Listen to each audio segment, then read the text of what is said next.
começando esse podcast do livro Fontes Históricas de Klapinski, do capítulo Fontes Orais, a história dentro da história, de Verena Alberti.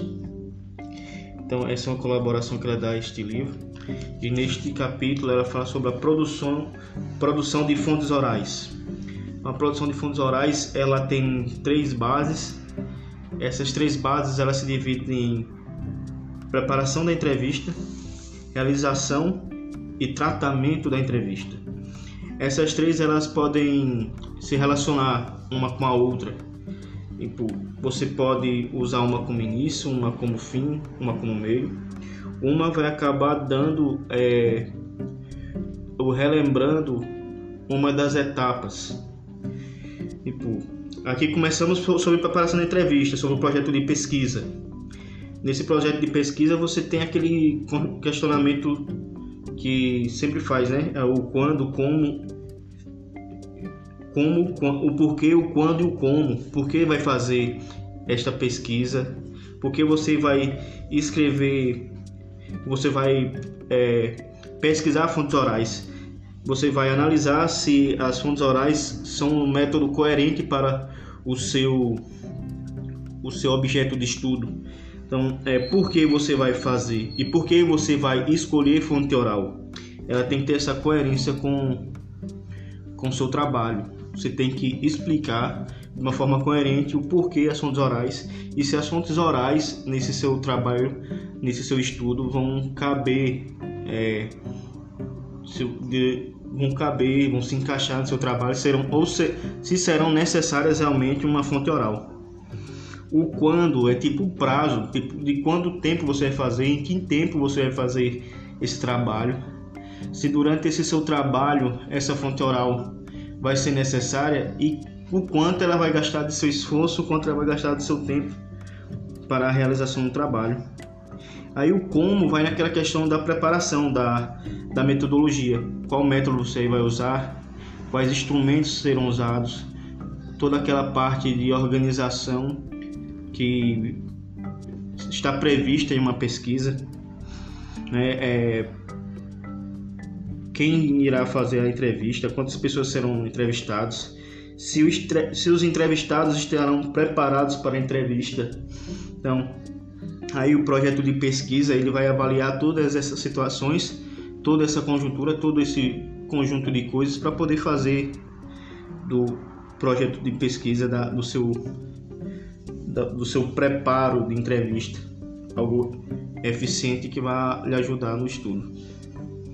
Certo. Então você vai fazer uma entrevista e você tem que fazer um projeto e preparar um roteiro, é isso que eu entendi? Aí nesse projeto você vai explicar claramente o tema dessa pesquisa e o que você quer alcançar com essa pesquisa, o que está sendo perseguido, é isso? Sim. Aí também entendi que, pelo que você explicou, que a gente tem que estudar o assunto exaustivamente, né? A gente tem que entender bem a pessoa que vai entrevistar. No caso, então, se eu vou entrevistar, eu tenho que saber fazer antes uma pesquisa sobre a sua vida, sobre os seus costumes, sobre a sua forma de agir, para poder lhe entrevistar, para poder saber o que eu vou lhe perguntar. Eu tenho que definir que tipo de pessoa é que vai fazer a entrevista, né? Qual pessoa você vai entrevistar, se aquela pessoa ela não sei se a palavra exata ou a correta vai ser embasada, mas se a pessoa é aquela pessoa ideal que vai lhe relatar o que você necessita da sua pesquisa. Qual foi o objetivo da sua pesquisa? Qual o tema que você escolheu? E se aquela pessoa que você vai reter aquela fonte oral, ela vai poder lhe passar através dos relatos o que você necessita para que a sua pesquisa, para que seu estudo avance, né? Para que ele progrida. Entendi. Então as pessoas aí são consideradas, você ter o cuidado de não ser uma pesquisa quantitativa, como a estatística, mas você poder usar esses relatos como uma questão qualitativa, porque esses relatos eles podem enriquecer todo o seu trabalho.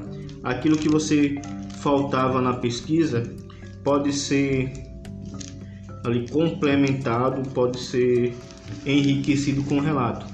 Então você tem que perceber o quanto você pode extrair daquele relato, o quanto aquela pessoa que vai lhe falar, aquele entrevistado vai lhe falar, ele pode adicionar na sua pesquisa. Sim, então entendi que você, além de saber da vida dessa pessoa, você tem que fazer uma pesquisa sobre o currículo dela e que às vezes é necessário a gente procurar dados a seu respeito, né? Para tomar conhecimento da produção intelectual dela e do que ela produziu ou que tem interesse em produzir, não é isso? Quando a entrevista se estende por muito tempo, como é que você faz? Acho que aqui no texto diz que essa decisão parte do pesquisador. Ele tem que entender quando é que pode encerrar.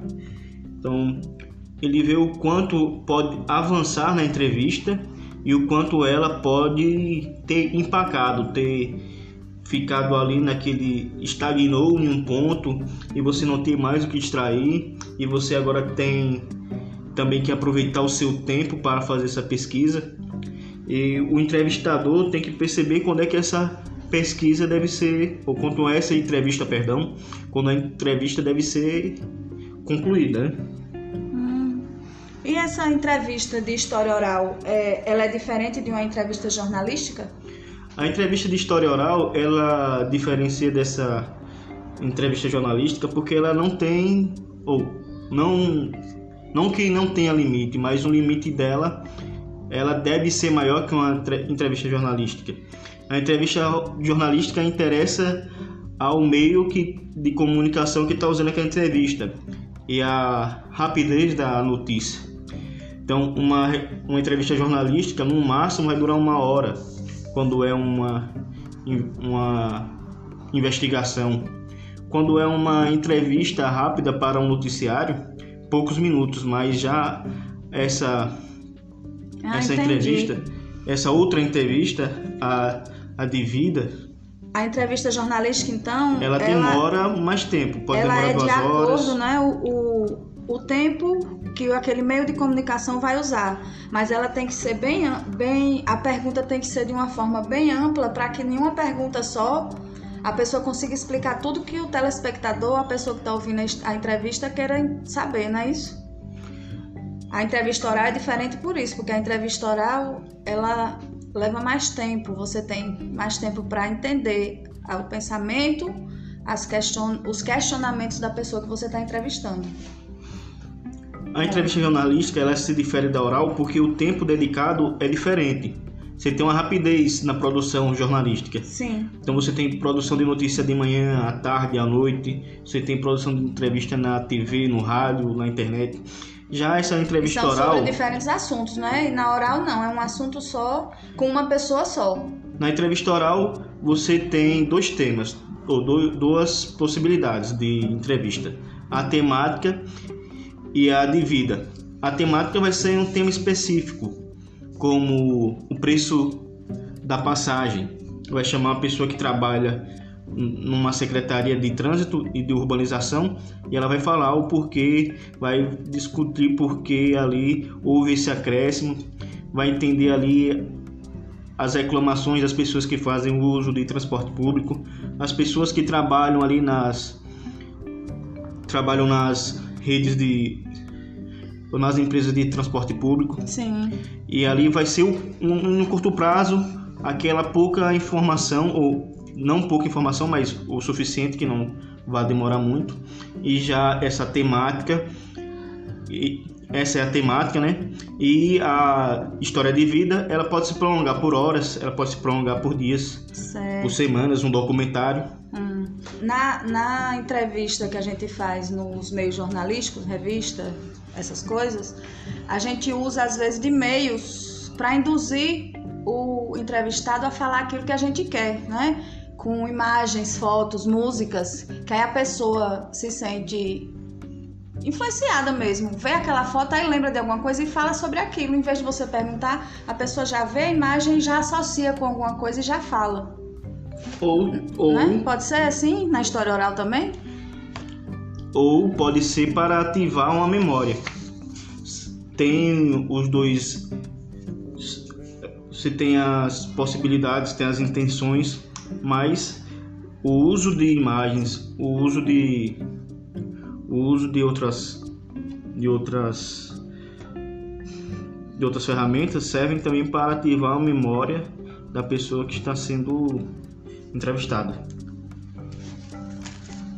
Certo. Então, aí agora eu vou entrar um pouquinho no tratamento do entrevistado, né? Que aí depois que você definiu o projeto inicial da pesquisa, que é a entrevista, que é feito dependendo do destino do material produzido, que foi isso que você explicou, o resultado da entrevista, a gente deve preparar os instrumentos que vão nos auxiliar a essa consulta, né? Sumários, sistemáticos, utilizando tais argumentos, podemos conhecer o conteúdo da entrevista.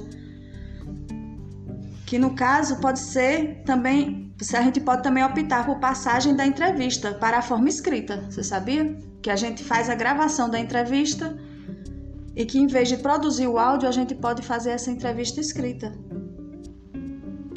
Sim, eu sei, porque é assim que fazem nos jornais, né? Os jornais impressos, eles são de uma entrevista com um gravador, com aparelhos diferentes, com o próprio celular a gente já consegue gravar. E essa entrevista ela é transcrita para o papel. E aí, como é que faz se por acaso perder uma fonte como essa? Que a pessoa foi fazer a entrevista, esqueceu de trocar ali o cartão de memória, o celular preencheu a memória, não tinha mais... Certo. Hoje em dia a gente usa do recurso, que também é usado antigamente, uma cópia de segurança. Toda entrevista que a gente faz em seguida, reproduz uma cópia de segurança, para no caso da primeira se danificar, ou se perder, ou acontecer algum imprevisto, a gente ter sempre uma cópia de segurança, né? Antes era feita como diz o texto, o videocassete, uma gravação, com um gravador, com aquelas fitas, com fitas demo. Sim. E hoje a gente já tem celular, já tem cartão SD, já tem pendrive. Temos também nuvem de armazenamento, isso aí serve também, né? Pode servir para isso. Serve, sim. A gente tem, inclusive, órgãos que fazem isso, né? Que vem ao longo dos anos se modernizando, né? Vem se modernizando. Cada nova ferramenta que aparece, eles transcrevem aquilo que era antigo para a ferramenta nova para não se perder com o tempo, não é isso? Agora a gente faz isso, a gente tem inclusive órgãos muito conhecidos que fazem isso, né? Que usam a tecnologia da gravação. A gente tem órgãos como a Unesco. A Unesco tem uma memória mundial que faz esse tipo de gravação de documentos e fatos históricos ao longo da história para não se perder com o tempo. Eles têm uma segurança. Como em Roma tem a Biblioteca Papal, não tem? A Biblioteca de Roma, já ouviu falar, que é fechada a 7 chaves, que tem documentos lá da era cristã, de antigamente, de muitos anos, documentos que estão conservados dentro de um cofre para gerações futuras. A ONU também tem um programa desse. Aqueles arquivos também da ditadura. Sim. Também nós temos os sites de domínio público. Sim. Com literatura, com áudios. Tudo isso vai evoluindo. E tem a Associação Internacional de Arquivos Sonoros e Audiovisuais, que também trabalha justamente com isso. Se adaptando à modernidade e fazendo... Hoje em dia, nos fóruns... Hoje, você procura um projeto, eles estão sendo todos digitalizados, porque tiveram muitos processos que se perderam com o tempo, né? O papel gasta, o papel é corroído, né? E a gente também tem que ter um cuidado com a interpretação e análise dessas entrevistas, né? Legoff fala sobre isso. Ele fala que o documento é um monumento, porque a gente não tem só documento escrito. Aquelas estátuas que a gente vê na rua são documentos também, de épocas de monumentos, de acontecimentos que tiveram, né?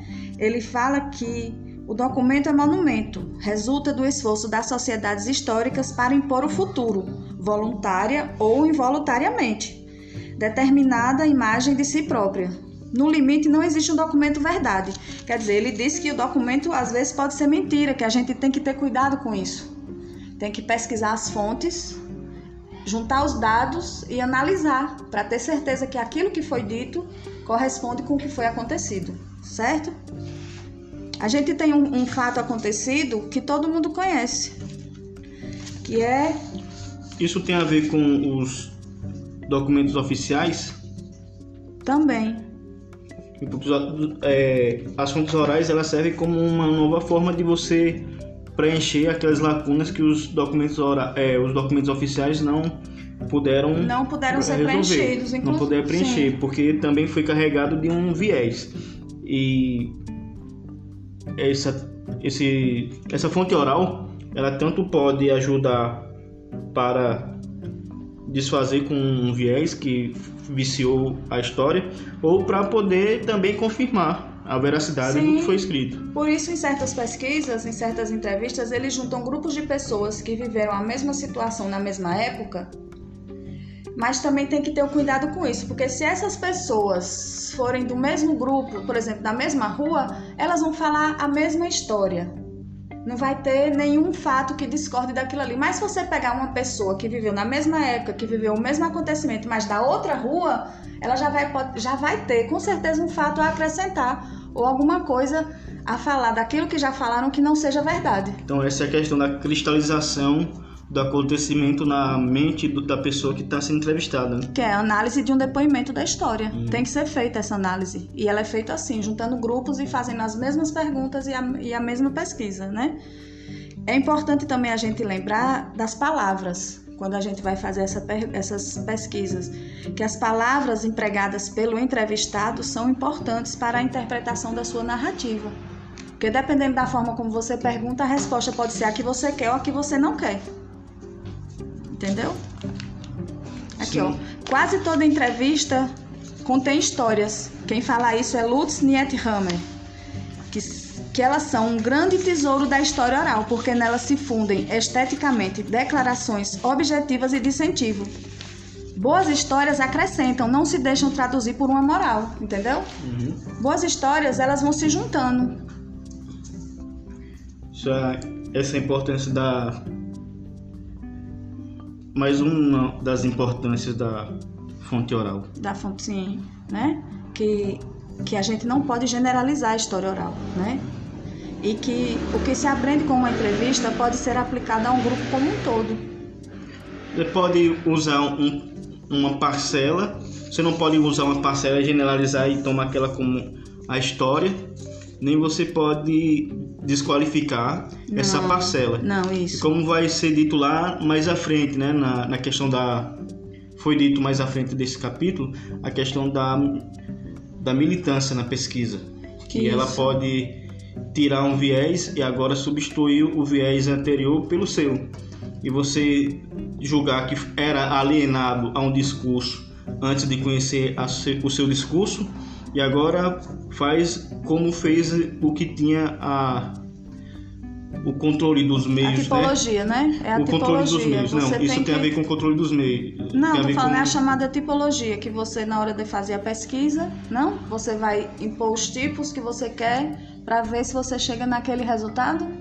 Não? Então, não. Esclareça, amigo. Essa questão aqui fala sobre a militância da pesquisa. Você fazer essa pesquisa segundo o seu viés. Você já e pegar o seu isso. viés, substituir pelo aquele anterior. Tipo, a tradição da escrita dos fatos feito pelo discurso tradicional, ele mostrava somente uma linha de pensamento. E agora você tem uma linha diferente. Do pessoal da alta classe e depois voltou a fazer a pesquisa também dos pessoais de classe baixa, né? Que eram os de cima, como diziam, e depois os de baixo. Sim, não é isso? E aí agora você quer com sua militância, sim. E depois com sua militância você quer substituir aquele todo discurso, desfazendo daquele discurso que é anterior, desqualificando ele totalmente. E agora você, eu era alienado, mas agora todo mundo tem que ver pelo meu viés. Agora aliena da minha forma. Pronto, é um tipo de alienação que aconteceu, sabe quando? Na Segunda Guerra Mundial, no ano de 1933, que foi quando teve o ano da ascensão de Hitler ao poder. Só que o povo se baseou muito no ano de 33 e não pensou nos outros anos futuros, que Hitler ainda estava atuando, 34, 35 e 36, né? Que isso ajuda muito a entender a diferença e compreender a ascensão do nazismo, que fez mais sucesso quando passou a se reverter em estabilidade e bem-estar social e econômico do que quando foi predominantemente político. Em 93 ele só foi político, depois ele teve um outro tipo de ascensão. Quer dizer, né, se as pessoas se apegassem a outros fatos da história, iam ver que não só foi aquilo, que teve outras coisas. E isso acontece muito. Né? E tipologia? E o que seria tipologia? A tipologia, no caso, eu me atrapalhei quando você falou da militância. A tipologia é você estabelecer um grupo investigado, né? Uhum. Você vai, no caso...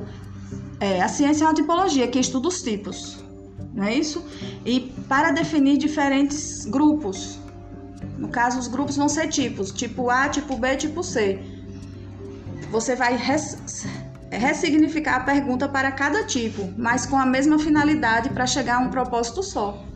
A tipologia é usada na história oral dessa forma, né? E a gente percebe que é um trabalho que tem que ser simultâneo, tem que ter diferentes fontes e tem que ter um conhecimento aprofundado sobre o tema, né? E que a história oral procura mostrar como o universo da história é complexo e diversificado. Não se trata de sair por aí com um gravador em punho e solicitar às pessoas que relatem suas vidas. É preciso ter bem claro por que, como e para que se fará uma pesquisa utilizando a história oral e não adotar posturas ingênuas.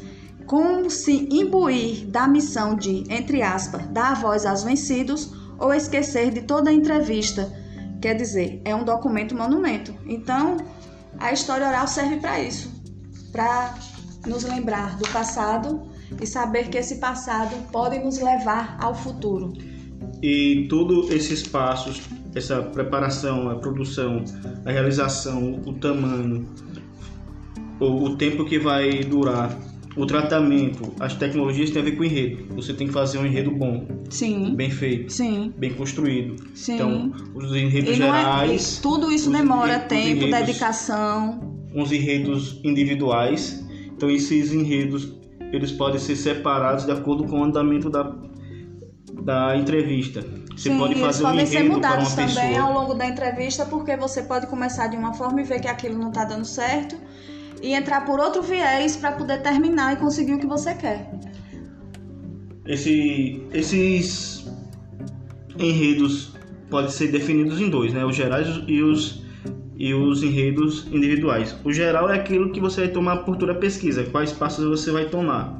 Sim. E de acordo com se avança a entrevista, a sua pesquisa, você pode escolher roteiros individuais.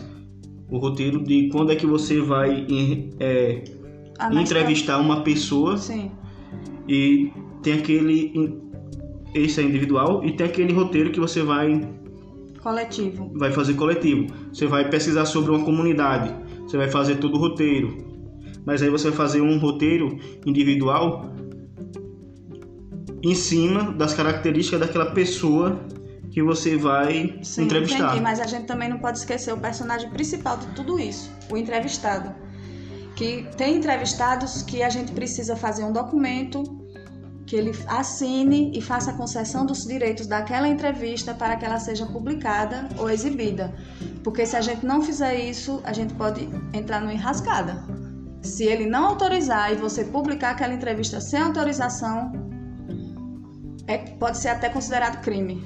Você vai perder a sua pesquisa, porque não será publicada. Perdeu seu tempo. Perdeu todo o seu tempo, todo o seu investimento. Sim, porque demanda investimento. E dependendo da intenção da pessoa, ela pode falar que você usou indevidamente de uma conversa informal, a voz dela, a imagem dela. Isso, e vai prejudicar você e o seu trabalho.